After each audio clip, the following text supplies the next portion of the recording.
Zachary stood in the kitchen, barefoot, the early morning light casting pale lines across the counter. The pan hissed softly as he turned the eggs over with quiet precision. He didn't look up when he heard footsteps behind him. He didn't need to. Her scent always arrived first, like a perfume ad that didn't know when to stop. Frances leaned against the doorway, phone in hand, scrolling, her nails tapping rhythmically against the glass. For months, she hadn't said a word unless necessary. Not after the last fight, not after the silence that had cemented itself between them like dried paint. Yet today, she spoke, lightly, casually, like the words didn't cost anything. "I'm going on a business trip later, month-long," she said, eyes still on her phone. "It's with Walter. You remember him, my assistant." Zachary didn't pause. He sprinkled some salt over the pan like her words meant less than the seasoning. In truth, they did. Frances finally looked up, her voice softening in a way that used to disarm him. "You've been so good lately, Zach. No complaints, no fights, just calm." She stepped closer, folding her arms. "How about this? When I come back, I'll say yes to your proposal, okay?" He slid the eggs onto a single plate. No second serving, no extra toast, no glass of orange juice the way she used to like it. He handed her the coffee, 2 sugars, no cream, exactly how she always wanted it. She took it like it was still a gesture of love. He said nothing. "You're not going to ask why Walter's coming?" she teased. He grabbed his own mug, quietly sipping the bitter brew he made only for himself. Frances stepped closer, brushing an invisible thread off his shirt. "I mean, he's useful, good at keeping things in line, but don't worry, he's not you." He gave her a glance then, one that said less than silence. She didn't notice, or maybe she did, and pretended not to. The suitcase was already packed by the door. She double-checked it, humming under her breath. "I might be back early if things go well. Maybe we can pick a date then. Registry office is still open Saturdays, right?" Zachary nodded faintly. Just once, no words. She grabbed her bag, paused at the mirror to fix her lip gloss, and then turned back to him with a smile, a bright, artificial one he hadn't seen since their 5th anniversary dinner. "You're really making this easy for me," she said, her voice sweet. "I like this version of you, Zach, obedient, calm. Let's keep it this way."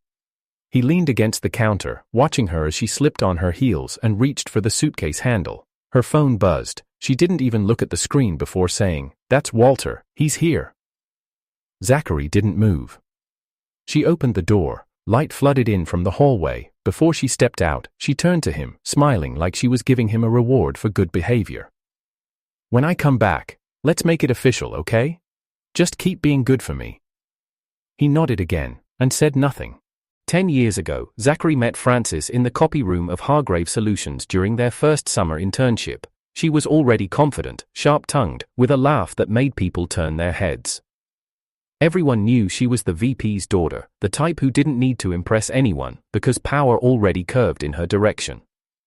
He was the quiet coder from a provincial university, a scholarship kid who worked evenings at a family diner and kept to himself.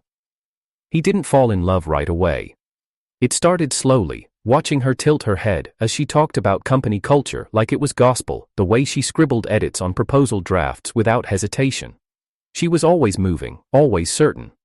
He admired that. And maybe he envied it too. They became friends first. She'd call him late to help her with Excel nightmares or UI glitches, and he'd always answer. When she laughed at his dry, sarcastic humor, it felt like winning a lottery he never bought a ticket for. By the end of the internship, they weren't officially anything, but she clung to his arm at the farewell party like he belonged to her. That night, she kissed him. That was the start. Frances never liked labels. "What we have doesn't need one," she'd say. She didn't want anyone at the office to know. "It's just easier that way," she claimed. Zachary understood, at first. He told himself she'd eventually grow into the relationship, that maybe she was just cautious. After all, he didn't have the pedigree she did. No money, no big family name, just skills, just effort. The years passed, they moved in together in a rented 2-bedroom just outside the city core. She took the master bedroom for better lighting. He didn't argue. He adjusted. He always adjusted. By year 3, he had proposed the first time, quietly, over a home-cooked dinner. She blinked, smiled, kissed his forehead, and said she wasn't ready for that a conversation yet. He didn't press. Then came Walter. Freshly graduated, brimming with overconfidence, always smiling, always complimenting. Frances hired him as her assistant, said she saw drive in him. Zachary met him once at a holiday party. Walter talked too much, drank too fast, and looked at Frances like she was the sun. She basked in it. The first few months, Zachary didn't say a word. Frances often came home late with Walter's name sprinkled casually in every sentence. Walter booked the wrong flight again, but it's okay, he's learning. Or, Walter surprised me with coffee today, I think he's finally figuring out my order. It was subtle at first, a shift, a tilt in the axis of their routine. She started smiling at her phone more often, checking it during dinner, pausing to reply to late-night messages while Zachary sat across from her, invisible. He proposed again the following year, this time during a beach trip. He had arranged candles in the sand. She cried, hugged him, but said, I want to get promoted first, let's wait till the timing feels right. The promotions came, he waited. Meanwhile, Walter became permanent, not just at the office, but everywhere. Zachary's co-workers mocked him behind his back, some called him the ghost fiancé. Others whispered about Frances and her assistant's after-hours meetings. One colleague even asked him once, during a company dinner, so, you and Frances, are you still a thing?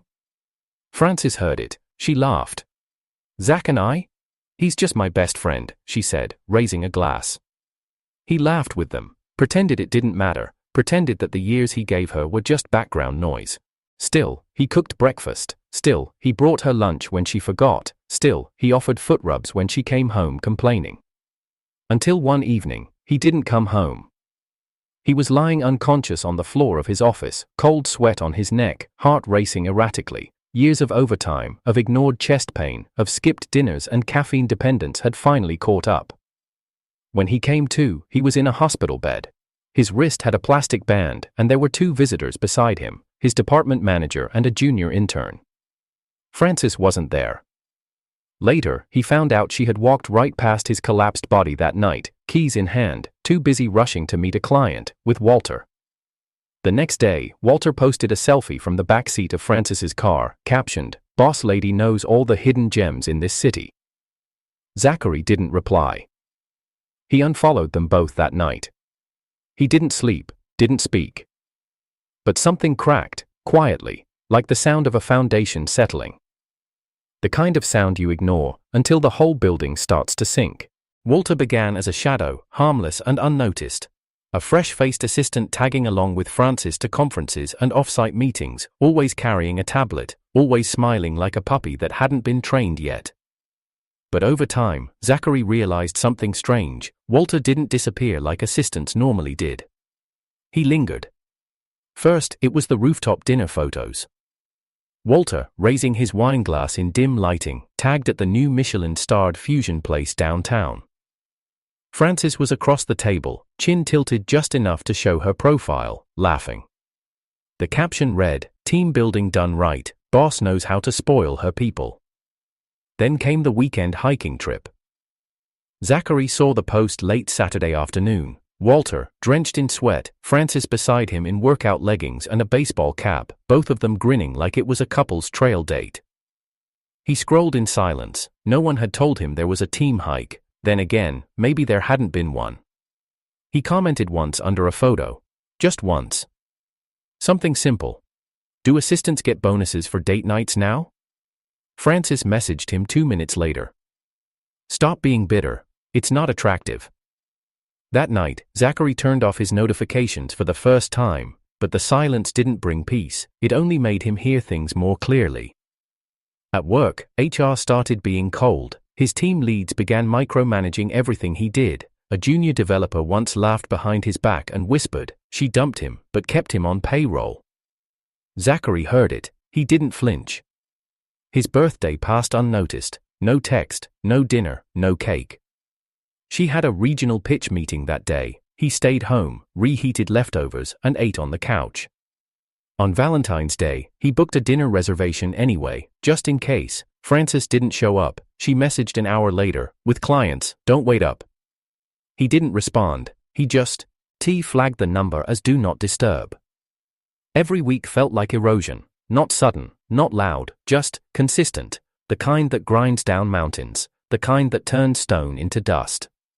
Frances came home less and less. When she did, she carried Walter's energy on her skin, excited, distracted, overconfident. Her conversations were filled with we and he, and guess what Walter said today? Zachary would nod along silently, not even pretending anymore. Then came the moment. That final, quiet insult she called a promise.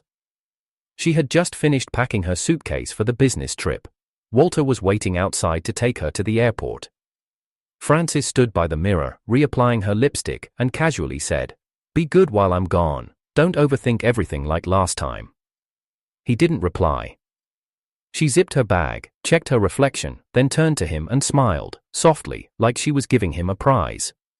"When I come back, maybe I'll say yes to your proposal." Zachary blinked slowly, not because he was surprised, but because the line was so rehearsed, so easy for her to say, like a reward for a well-trained pet. He handed her the charger she almost forgot, then stepped aside as she wheeled her bag out. The door clicked shut behind her. That was when Zachary exhaled. He walked to the closet, pulled out the small black duffel he'd packed 3 days ago. Inside was everything important: his hard drive, a few sets of clothes, the deed to his grandfather's old house back in his hometown. On the table, he left behind his apartment key, and her houseplants, and the ring she'd never accepted, sitting in its velvet box. By the time Frances's plane lifted off the tarmac, Zachary was already on the train, headphones in, eyes closed, headed somewhere quiet. He didn't send a message, didn't leave a note, didn't say goodbye. Zachary's hometown was smaller than he remembered, slower too. The kind of place where the streets whispered with the sound of leaves, not sirens.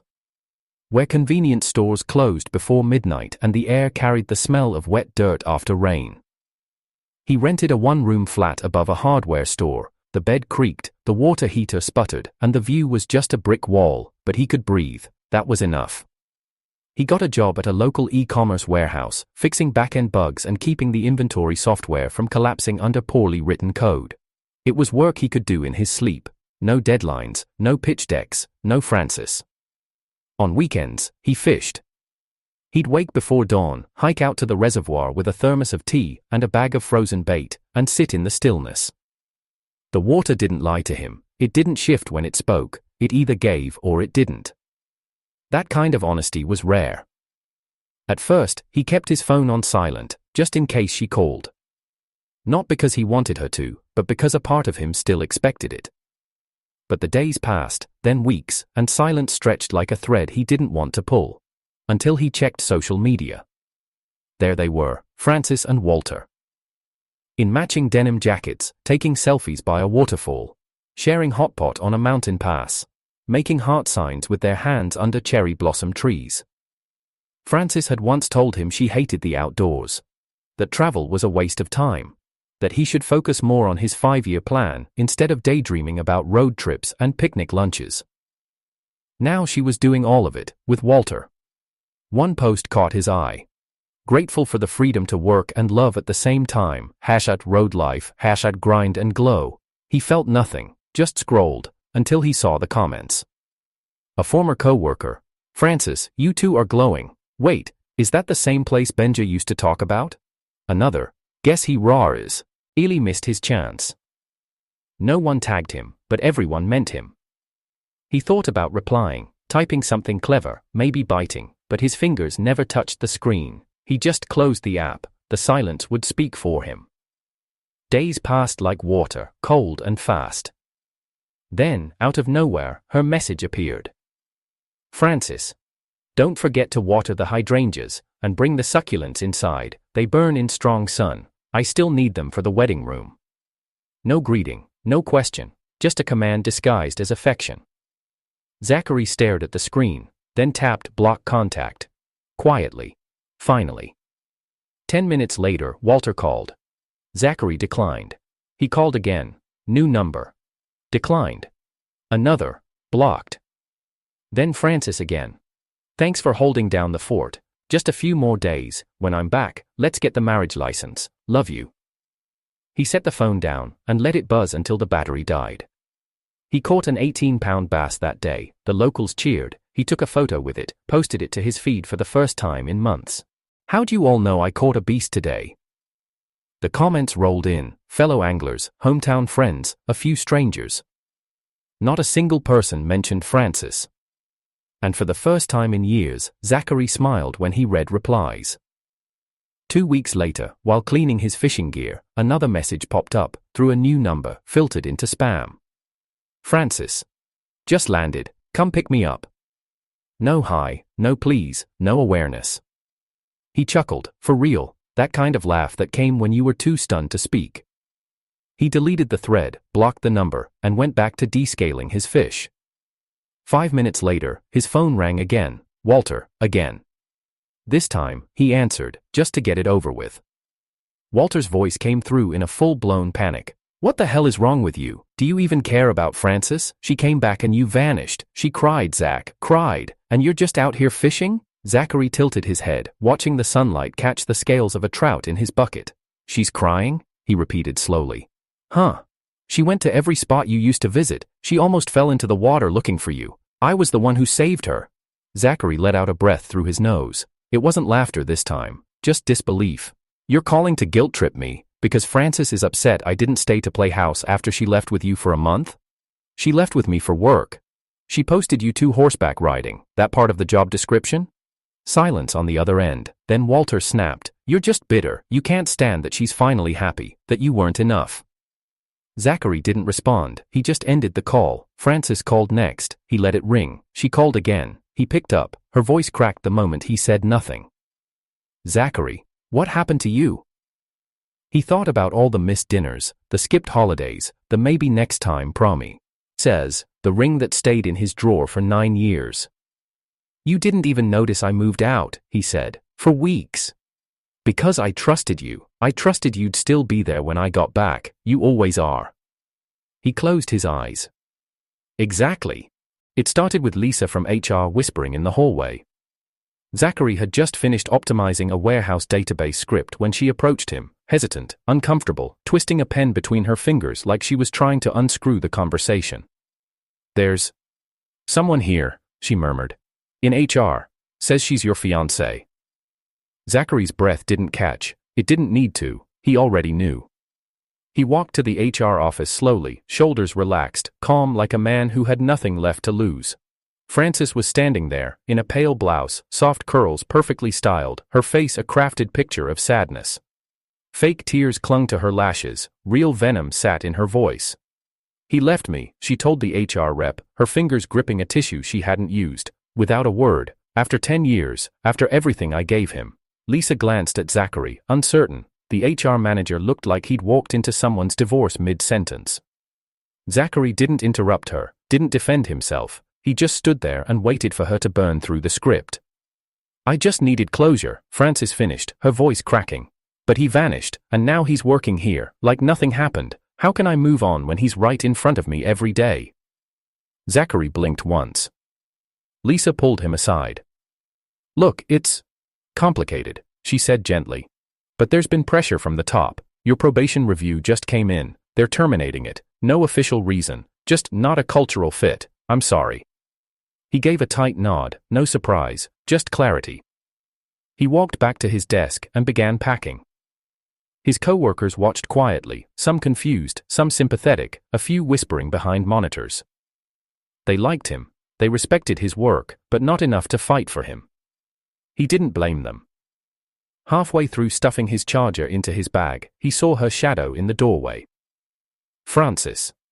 Alone now, no tears, no performer. Ents, just entitlement. "You really thought you could run, Zach?" she asked. "Just vanish and show up here like nothing happened?" Zachary zipped his bag. She stepped inside, closing the office door behind her. "I told you before, this ends when I say it ends." He turned, calm as ever. "And if I say it's ended?" Her lip twitched. "You want to play games? Fine. Keep this up, and I'll make sure you don't get hired anywhere in the capital again. My family still pulls strings, Zachary, don't forget that." That made him smile, cold, distant. Volcano Electronics, he said softly. That job offer last month, the one that went cold after the final interview. That was you, wasn't it? Francis didn't answer. Didn't have to. Zachary picked up his bag. I always wondered why they ghosted, now I know. His phone vibrated. Unknown number. He answered. A clear, clipped voice greeted him on the other end. Zachary? Yes. This is Diana Mu, chairwoman, Volcano Electronics. Do you have a minute? He turned away from Francis and stepped into the hall. Of course. I heard what happened. Apologies for not contacting you sooner. I didn't approve the silence. That wasn't our decision. Your final interview was exceptional. I'd like to offer you the senior engineer position, officially. Zachary didn't hesitate. When do I start? We can onboard this afternoon. He smiled again. This time, real. Send the paperwork. He hung up and turned back into the office. Francis was sitting on his now empty chair, arms crossed, tapping her heel against the carpet. Who was that? She asked. He slung the strap of his bag over his shoulder. Someone who sees my value. Her eyes narrowed. You're not going anywhere. He didn't answer, just walked out. By sunset, he was in the Volcano Electronics HQ, badge printed, contract signed, and already logged into his new system account.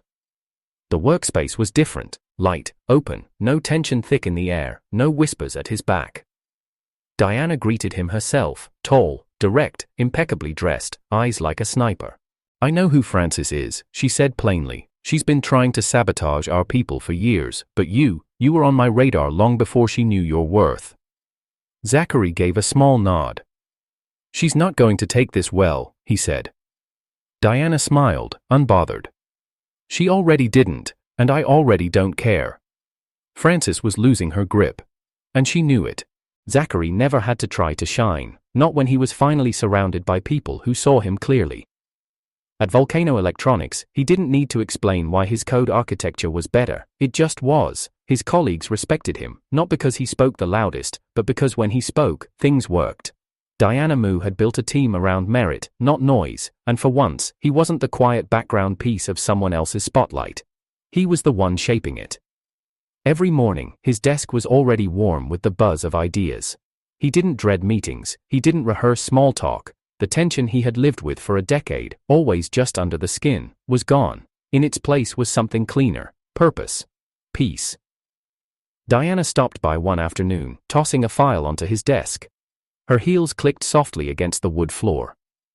I should warn you, she said, arms crossed, eyes glinting. Francis, Luciana, as I knew her, she's not done, she's never done. Zachary raised a brow. You two know each other?